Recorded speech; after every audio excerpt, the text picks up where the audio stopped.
দিলীপদার ৬১ বছর বয়সে যে উনি বিয়ের পিড়িতে বসছেন, আমরা সত্যি খুবই আনন্দিত যে ওনার রাজনৈতিক জীবনটা অনেক দিন কেটেছে, এবারে একটা সংসার জীবনে উনি ঢুকতে চাইছেন, খুব ভালো।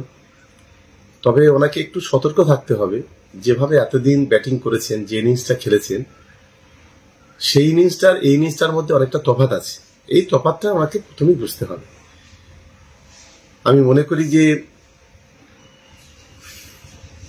এই এতদিন পরে যে ওনার শুভবুদ্ধির উদয় হয়েছে, তার জন্য আমার শুভেচ্ছা রইল।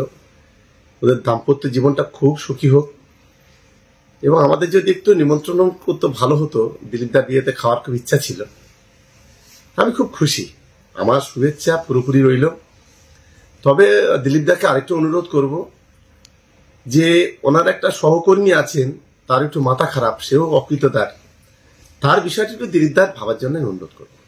নিশ্চিত উনি বুঝতে পেরেছেন, উনি এই খবর দেখলেই বুঝতে পারবেন যে তিনি কে। সেই বিষয়টা দিলীপদা যেন একটু দেখে, তাহলে অনেকটা ভালো হবে। আশা করি আগামী দিনে একেবারে সতর্ক সংযত ভাবে উনি তৃতীয় ইনিংসটা করবেন, এই আশা করি। আমাদের সকলের পক্ষ থেকে শুভেচ্ছা।